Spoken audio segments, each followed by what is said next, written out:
আচার্য প্রফুল্লচন্দ্র রায় স্মৃতি বিদ্যা মন্দিরের এনএসএস ইউনিটের উদ্যোগে মঙ্গলবার রক্তদান শিবিরের আয়োজন করা হয়। এই রক্তদান শিবিরে উপস্থিত ছিলেন আগরতলা পৌর নিগমের মেয়র তথা বিধায়ক দীপক মজুমদার, কর্পোরেটর প্রদীপ চন্দ, কর্পোরেটর লতা নাথ সহ অন্যান্যরা। আগরতলা পৌর নিগমের মেয়র দীপক মজুমদার সংবাদ মাধ্যমের মুখোমুখি হয়ে জানান, রক্তদান মহৎ দান, কারণ রক্তের বিকল্প নেই। এদিন যারা রক্তদানে এগিয়ে এসেছে তাদের প্রশংসা করে তাদেরকে শুভেচ্ছা জানান তিনি।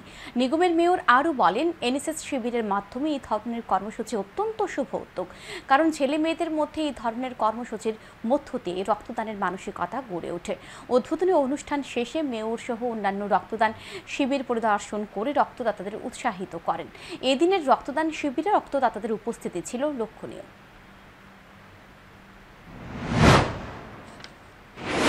আমাদের রাজ্যে চেষ্টাটি করা লক্ষ্য করা গেছে যে চিন্তা ভাবনার সঙ্গে তারা কাজ করবেন, তাদের মানসিকভাবে তারা এখনই তৈরি হচ্ছেন যে পুঁথিগত বিদ্যার পাশাপাশি সমাজের জন্য সামাজিক কর্তব্য দায়িত্বকে সামনে রেখে নিজেকে তৈরি করার প্রয়াস করবো। এনএসএস এর বিভিন্ন কর্মসূচির মাধ্যমে তারা নিজেকে তৈরি করছেন, মানুষ হিসাবে, ছাত্র হিসেবে যিনি করছেন, নিজেকে মানুষ হিসেবে তৈরি করছেন, যারা আগামী দিনে সমাজ গঠনে, রাষ্ট্র গঠনে তারা আত্মনিয়োগ করবেন, কাজ করবেন।